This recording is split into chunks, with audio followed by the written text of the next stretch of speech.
It's for us to rise up, mobilize the polity, and get members of our party committing to a successful election by 2023. Progressives governors on a thank you visit to President Buhari, winning the forthcoming Ekiti and Osun states governorship election top agenda. National Assembly resumes plenary, Senate to review new Electoral Act 2022. Some refinement from time to time to improve our electoral process. Plus, Civil Service Week celebration kicks off. Physically challenged protest discrimination over employment. Most of our members were graduates, master's holders, PhD holders.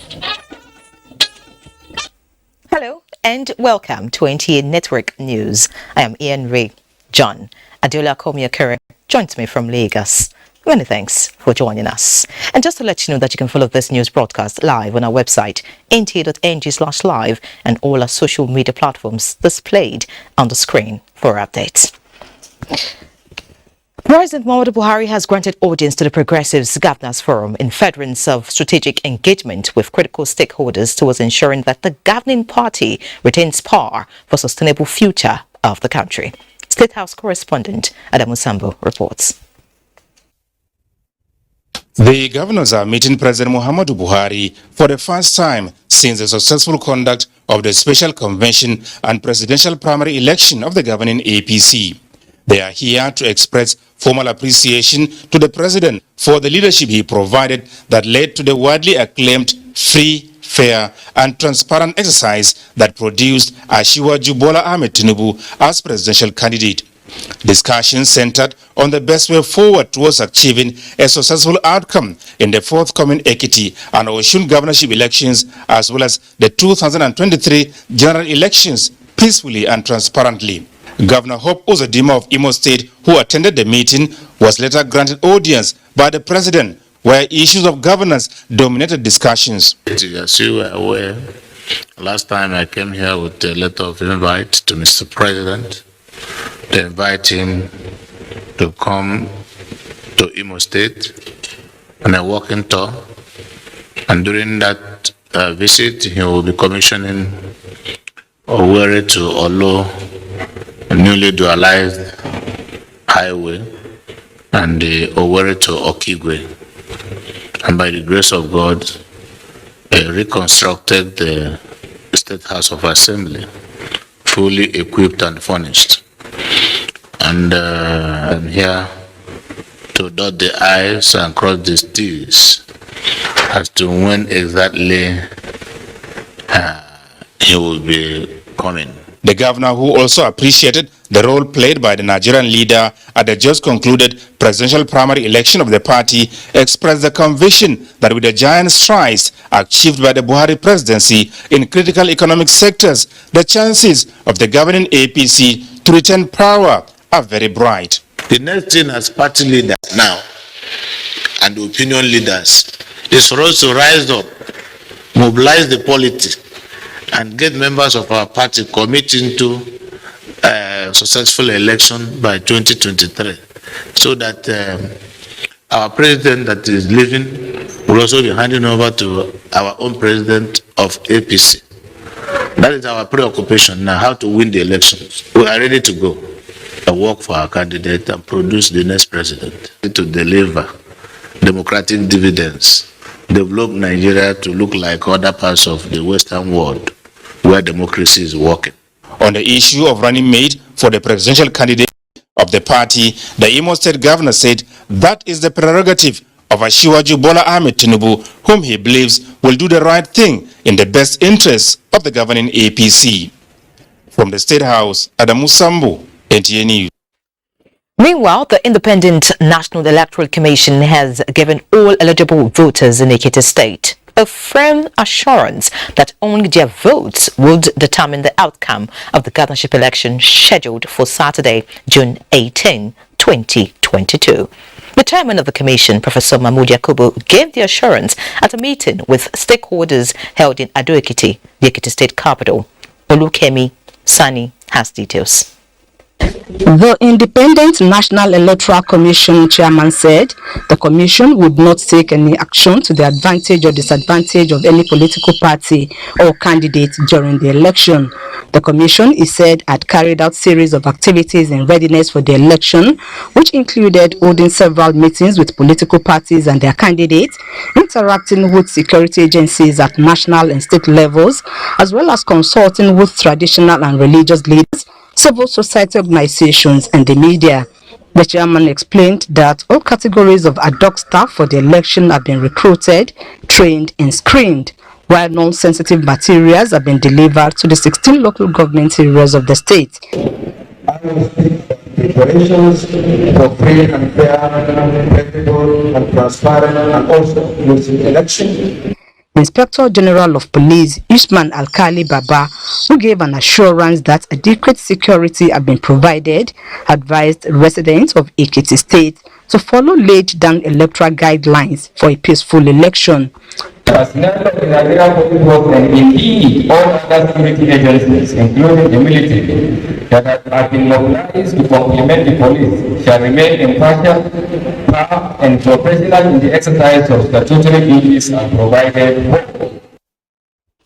And still on the forthcoming governorship election, the people of Ekiti State have been urged to vote All Progressives Congress, APC, in the forthcoming governorship election in Ekiti State for the continuity of the good work of the present administration of Governor Kayode Fayemi. This was the message of the party's national leadership at the mega rally held in Ado-Ekiti ahead of Saturday's governorship election in the state. Ayodeji Okunshakin reports. Arrival of the APC governorship candidate Biodun Abayomi Oyebanji, accompanied by the national leadership of the party, APC governors, including the party's presidential candidate and national leader, Asiwaju Bola Ahmed Tinubu, set the tone of the mega rally. Former chairman of the party, Senator Abdullahi Adamu, chairman, Governorship Campaign Council, Governor Atiku Bagudu of Kebbi State, and other speakers called on the people of Ekiti State to allow APC to continue the transformation of the state by casting their ballot for the party's candidate on Saturday. They said the various programs of the APC-led government, which they are visible, should be considered by every voter on the election day.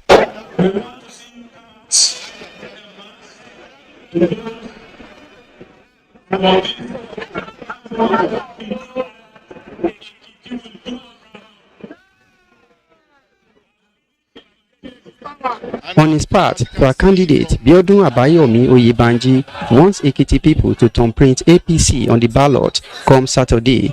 For a national leader of the party and the presidential candidate Asiwaju Bola Ahmed Tinubu wants people of Ekiti State to use their voters' cards wisely and vote for Abayomi Oyebanji of the APC at the June 18 governorship election. In Ado-Ekiti, Ayodeji Okunshakin, NTA News. And still talking politics, the national chairman of the People's Democratic Party, PDP, Senator Iyorchia Ayu, has expressed confidence that the party and its presidential candidate, Atiku Abubakar, will soon present a running mate that will be generally acceptable to Nigerians if voted into office. Timothy Yusuf reports that he gave the assurance at a meeting with members of the consultative committee set up to assist Atiku choose a running mate. Ayu explained that the meeting was in furtherance of consultations aimed at arriving at a choice which Nigerians would be glad to elect into office. The meeting, held behind closed door and under the chairmanship of Deputy National Chairman, North Ambassador Umar Damagun. Now heading to the National Assembly. The Senate is to review the amended Electoral Act 2022 and carry out amendment when necessary. President of the Senate, Ahmad Lawan, said this when he welcomed his colleagues from recess. National Assembly correspondent Ignatius Nkwo reports. As early as 8 o'clock Tuesday morning, demonstrating members of the National Assembly workers blocked the National Assembly gate in protest of their financial entitlements. 1 hour later, the union rolled out the roadblock and suspended the protest till end of this month. That gave way for entrance into the National Assembly. Senate thereafter reconvened for plenary after 5 weeks of recess. Party primaries having been done and dusted, senators are now back for legislative business. President of the Senate, Ahmad Lawan, welcomed his colleagues to the last year of the 9th Senate. As a parliament, we still have issues that require our legislative intervention. The security of our country still needs our attention, because the Electoral Act itself, even though a good document, is not a perfect document. So it needs some refinement from time to time to improve our electoral process. Deputy President of the Senate, Obie Omar Gege, drew the attention of the Senate to what he described as a heroic effort of one Ejiro Otahiho, a tanker driver who risked his life to save the lives of many persons at Abajo, Delta State, on Friday, the 10th of June 2022, by driving a burning tanker to a safer area. I urge that you recommend Mr. Ejiro Otarigo to His Excellency the President Muhammadu Buhari, GCFR, President and Commander-in-Chief of the Armed Forces of Nigeria, for a befitting national honor. President of the Senate, Ahmad Lawan, announced the defection of 2 senators from Kebbi State. Senate leader Abdullahi Yahaya and Adamu Alero from the All Progressives Congress to the People's Democratic Party, PDP. Senator Abdullahi Yahaya also resigned as majority leader of the Senate. On behalf of all of us, thank the Senate leader for his devotion to duty to this chamber. Senator Lawan, who had earlier announced the defection and resignation of the minority leader, Eyin Naya Abaribe, suspended it till the next legislative day, following reactions from members of the PDP who insisted that the letter of notification be read on the floor. From the National Assembly, Ignatius Nkwo, NTA News. Meanwhile, the outcome of the just concluded party primaries and fostering robust women inclusiveness in politics were points of emphasis by the Speaker, House of Representatives, Femi Gbadagbeamila, as he addressed plenary. It was the first sitting after the party primaries for the 2023 general elections. National Assembly correspondent Lami Ali brings us details. The House members are meeting for the first time in chamber after political parties' primaries, an exercise that proved a litmus test for the amended Electoral Act 2022. The Speaker, in his welcome address, touched on the heart of the matter. Many fell on the wayside as they failed in their bid for re-election in the run-up to the 2023 general elections. When we fought for direct primaries in this House, we knew exactly what we were saying. It is rather unfortunate that the process went the way it went. The loss really is not for members who lost. It's a loss to democracy, to the institution, and to the country. The address was reassuring for women who are waiting in anticipation as the House prepares again to vote on the gender-related bills as the lawmakers consider the next batch of the Constitution Amendment bills. The Speaker has alluded to the fact that we are going to revisit those issues related to gender that were not passed, with a view to getting them passed, because some members did not get adequate information on those issues. Meanwhile, consideration of items slated on the order paper was suspended as the House adjourns plenary to Wednesday, 15th June, in honor of the late House member Basie Penyon, who died on the 23rd of April 2022. From the National Assembly, Lami Ali, NTA News. And away from the Green Chamber now, the presidency has reacted to opinions in some quarters describing President Buhari's rule and the APC presidential primary as passive. statement by Garba Shehu, media aide to the president, says President Buhari is not an elected autocrat, but a refined democrat that always allows the will of the people to prevail in any contest or decision. The president had a clear purpose leading up to the primary to ensure a transparent, free and fair process that will bring back people's faith in democracy by taking good governance up to the grassroots level. The statement added, the presidency particularly notes that the opposition PDP is just out to run down the present administration on all issues, including those that are purely internal party affairs. Time for a first break. Please stay. Thank you for staying. In view of the forthcoming 2022 general elections, the Nigerian Army is to review its rules of engagement and code of conduct during security operations. Defense correspondent Ismail Musa reports that the Chief of Army Staff, Lieutenant General Farouk Yahaya, gave the order at the 2022 second quarter Chief of Army Staff Conference holding in Abuja. Chinua Achebe, in his famous Things Fall Apart, says, since men have learned to shoot without missing, birds have also learned to fly without perching.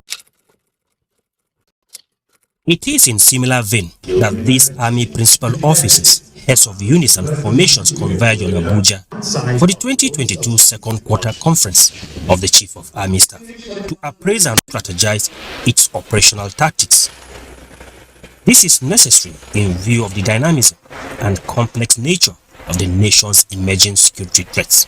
The holding of this conference is timely as we look forward to conduct a holistic appraisal of our engagements in the first half of the year and develop strategies to consolidate on our achievements in the months ahead, particularly in the provision of security support to facilitate the peaceful conduct of electioneering activities for the 2023 general elections.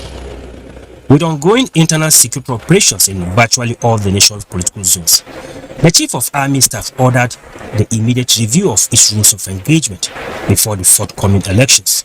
It is usual for the military to review its rules of engagement and conduct of other operations in tune with developing situations and developing activities in order to ensure, through our support to civil authority, free and fair elections. A locally produced armored personnel carrier with surveillance and night vision capacity up to 20 kilometers was on display at the conference. In Abuja, Ismail Musa, NTA News. And away from security, as part of commemoration of the 2022 Democracy Day in Gombe State, Governor Muhammadu Inuwa Yahaya has inaugurated a 36-classroom model primary and secondary school in the oldest ward in the state, which has been without school since the creation of the state. Emmanuel Akila reports that the governor also inspected the State School of Nursing and Midwifery and the construction. Expression of democracy to the people is all about provision of infrastructure that will meet their basic needs. And to the people of Kumbia, the construction of this school has broken the things of education backwardness in their area. Our children and our younger brothers, they will get better education in this world. What the governor has done to us is a source of pride to the people of Kumbia, to the people of Gombe State, and to all people who are meaning well in this country. The project for the construction of the model primary and junior secondary school was awarded as part of the Democracy Day celebration in 2021. After inspection of the ongoing project for the construction of the State School of Nursing and Midwifery, Governor Muhammadu Inuwa Yahaya expressed his sense of fulfillment with the level of growth of Nigeria's democracy. The idea is for us to develop human resource and the capacity of the state in every field of human endeavor. So what you have in the primary schools will translate to what you have in the higher schools and equally to the tertiary institutions. So that at the end of the day, Gombe State will not be shortchanged. Gombe State will have enough manpower. The Inuwa Yahaya administration seems to place high premium on the education sector while ensuring that healthcare, roads, infrastructure, and other needs of the people are also provided. In Gombe, Emmanuel Akira, NTA News. Many thanks, Emmanuel. Now heading to the courtroom, a federal high court sitting in Abuja has convicted and sentenced to 2 years in prison 2 co-defendants in a suit filed by the National Drug Law Enforcement Agency, NTA, against suspended DCP Abakiari over alleged drug deal. The presiding judge, Justice Emeka Nwite, in delivering the judgment, said having admitted to have committed the offence preferred against them in counts 5, 6 and 7 by the NDLEA, Chibuna Umiebe and Emeka Ezenwani, who are 6th and 7th defendants, are hereby convicted accordingly. Justice Nwite thereafter sentenced them to 2 years imprisonment each on counts 5, 6 and 7.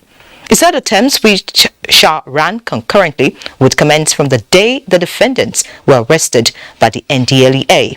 The convicts are the 2 drug traffickers arrested at the Akanu Ibiam International Airport in Enugu by the Nigerian police and handed over to the NDLEA.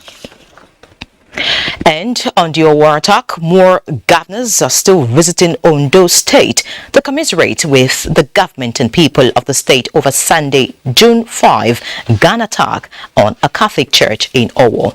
Abiola Ariyo reports that governors of Ogun, Lagos and Kwara states and the APC national chairman have also visited. The state governor, who spoke on behalf of the other governors, described the incidents as an attack too many, saying it is time Nigerians cohabit peacefully. He announced the donation of 25 million naira each from the 3 governors for the victims of the attack. We came at a shock. We find this attack not just an attack on the good people of Owo, on the good people of the state, but the entire people of the Southwest. So, Governor Akeredolu appreciated their gesture, describing it as symbolic. He said his administration will not relent in its efforts at ensuring that the people of the state are secured. We have come to this country in peace. We have tried our strive every time to maintain Nigeria, because we believe Nigeria. The governor also received the National Executive of the All Progressives Congress APC, led by its chairman Abdullahi Adamu. See what has happened. God knows how this, why this will happen the time. But you are invited visitors that we are with you. There will be a mass burial for worshippers who lost their lives in the attack on Friday, June 17. In Akure, Abiola Ariyo, NTA News. Now looking at other issues, a 24-member planning committee for the maiden UNWTO Global Conference to be hosted by Nigeria in November has been inaugurated by the Information and Culture Minister, Lai Mohammed. He gave the assurance that the event will provide Nigeria with the opportunity to showcase its assets in culture, tourism and the creative industry. Anthony Flawson reports. Which will be chaired by the Information and Culture Minister, has the Permanent Secretary, Dr. Ifoma Adaro Anyamutaku, as Deputy Chairman.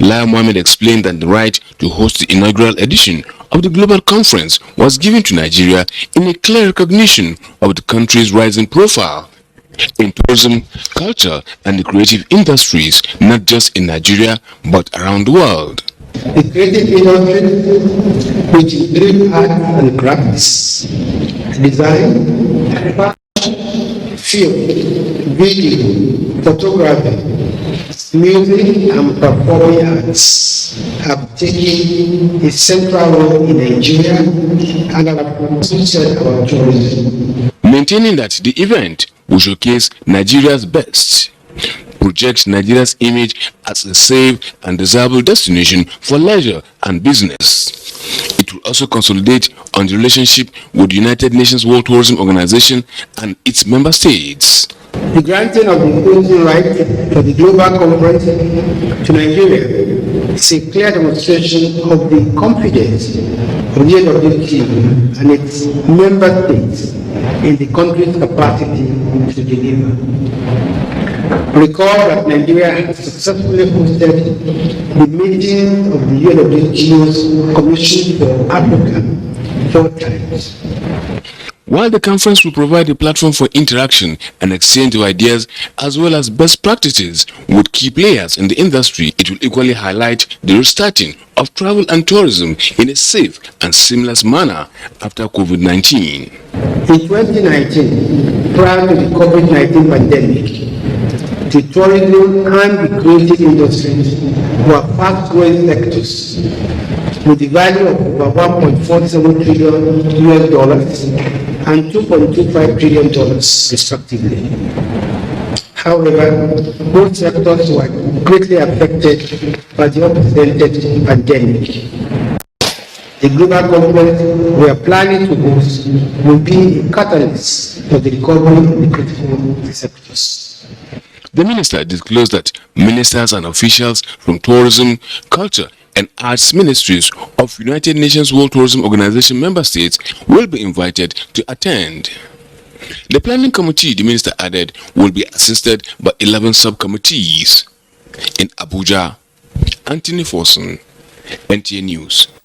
Elsewhere, the need for alumni to sustain contribution for the development of their alma mater has taken center stage following the inauguration of a lecture theatre at Kaduna Polytechnic named after Executive Vice Chairman, National Agency for Science and Engineering Infrastructure, Professor Mohammed Sani Haruna. Suleiman Rigachukwu reports. This is the common feature in institutions of learning: overcrowded classrooms and dilapidated infrastructure. Most academic institutions in Nigeria have requirements for additional infrastructure so that learning can thrive. And we are choked, we are not even learning. Sometimes we don't even hear what the lecturer is even saying. Learning in an overcrowded place, how can you learn? Sometimes we'll not be able to hear what the lecturer says without mic.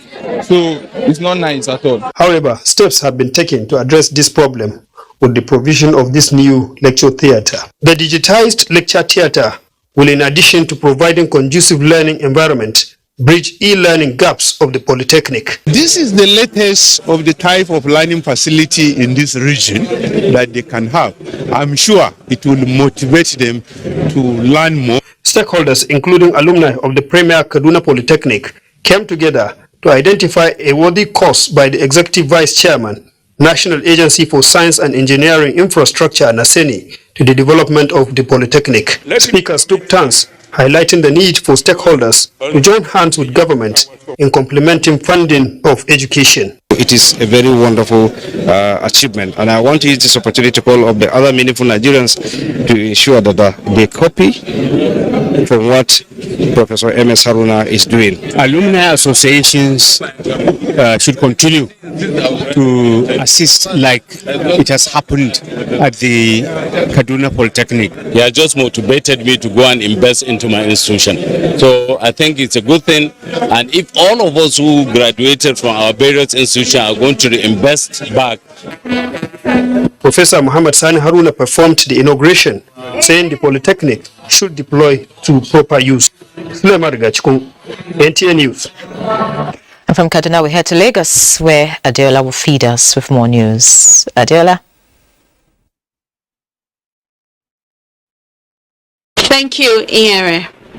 The Area Command of the Nigeria Customs Service has intercepted more than 320,000 liters of petroleum products, which is an equivalent of 10 tankers during its anti-smuggling drive between January and May.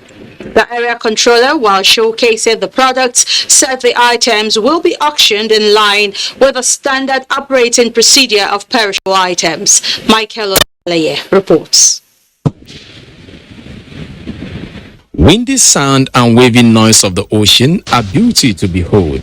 But sadly, smugglers are riding on these innocent vehicles to ferry their illegal products. At the semi-land border, it is a common tactic by smugglers since the setting up of more checkpoints is making the illegal importation of petroleum products extremely difficult. 48,000 liters of petrol out of the total liters of more than 320,000 seats will have been successfully ferried through the waters, but for effective monitoring mechanism put in place by the Seme Area Command of the Nigerian Customs Service.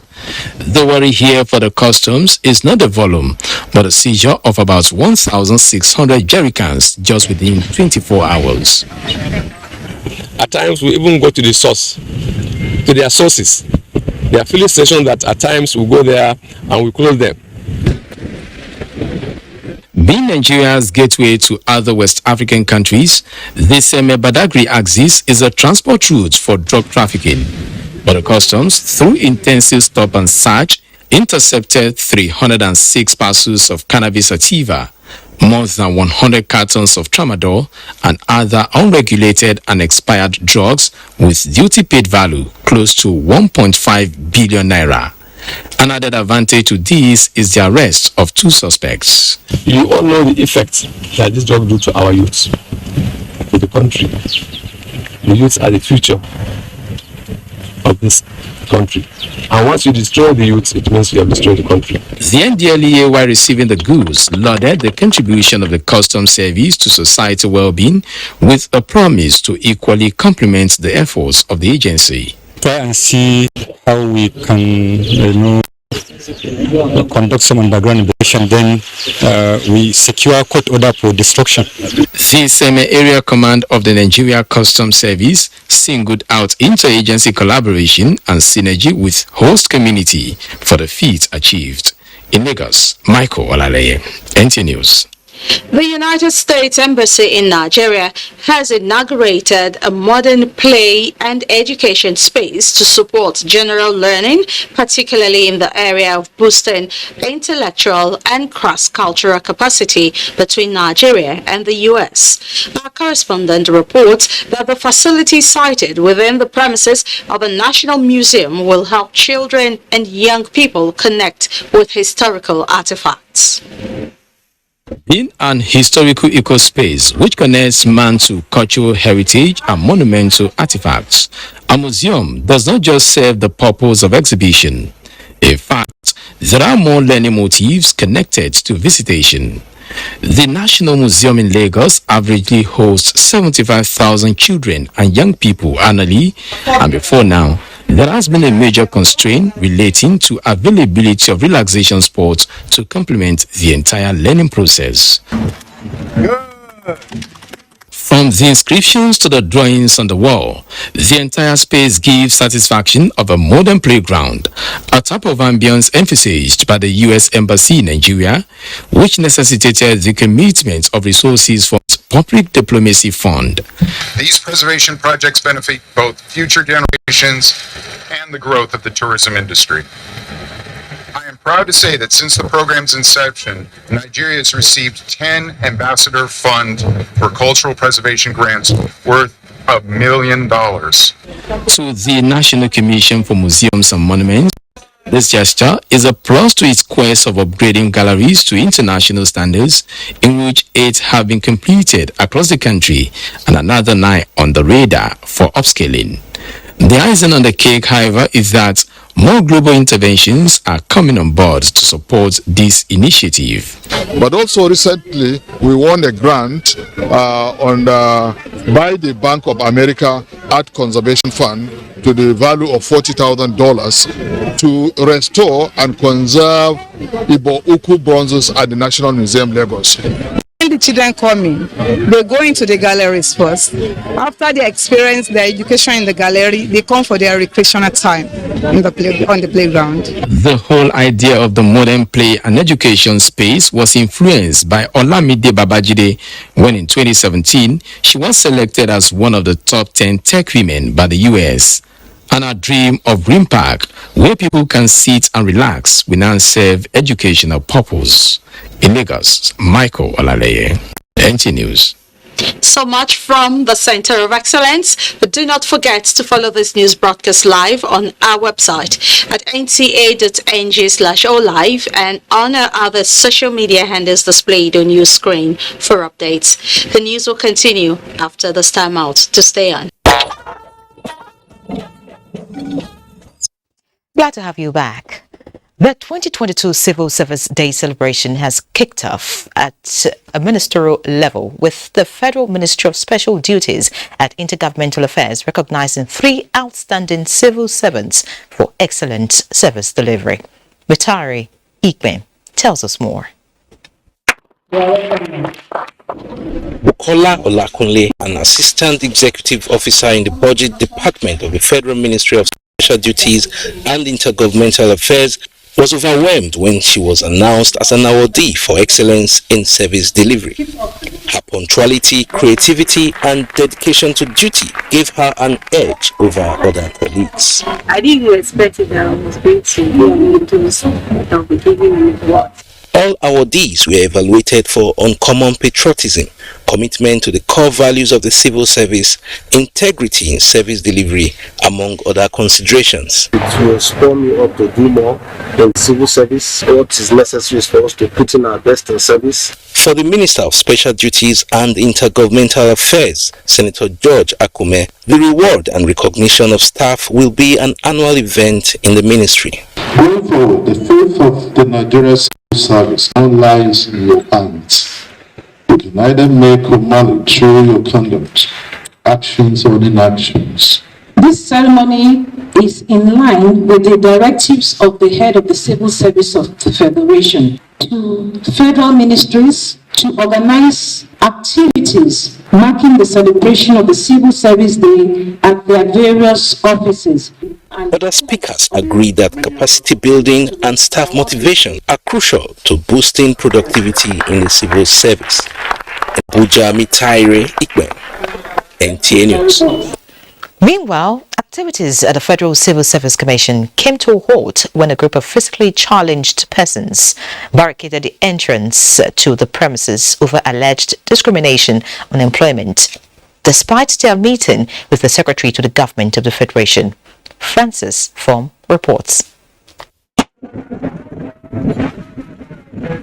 These are members of the Technology Association of Visually Impaired Persons of Nigeria and their families, protesting at the main entrance to the Federal Civil Service Commission, Abuja, over their inability to secure employment with the federal government of Nigeria. If we get appointment letters, we will leave. Without appointment letters, let them go and obey the SGF. Most of our members, they are graduates, master's holders, PhD holders, and that they are at home doing nothing. Permanent Secretary of the Federal Civil Service Commission appeals to the protesters that the commission is not recruiting and cannot go against the government's procedures. Yes, we understand their plight.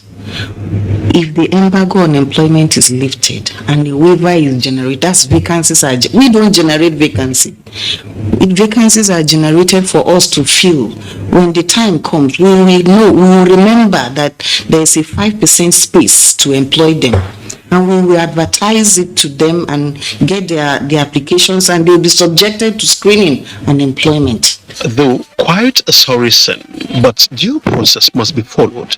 So, for now, they can only hope for an intervention from higher authority. Frank says from NTA News. Now time to talk business, and Benny Adams is here. Thank you, Yeri, and welcome to Business. The federal government is taking necessary steps to entrench financial discipline in the public sector in a bid to ensure prudent management of scarce resources. To this end, the Office of the Accountant General of the Federation has begun a 3-day retreat to acquaint members of the Technical Subcommittee on Cash Management and improve their capacity to advance recovery strategies. Challenges. So we are here to put heads together and do strategies. Just come up with strategies to know how to manage our current fiscal challenges so that government will find a way either increase our revenue generation, reduce our cost so that we can balance our fiscal challenges. Maintaining fiscal discipline is essential to maintaining macroeconomic stability and improving aggregate economic performance. The objective is to cut down the cost of governance and maximize resource utilization for development.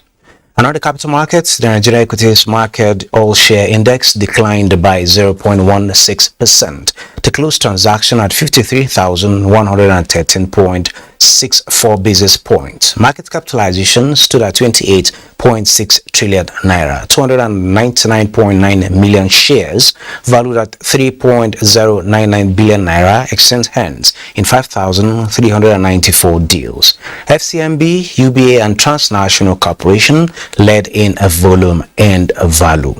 That is business news. Network news continues after this break.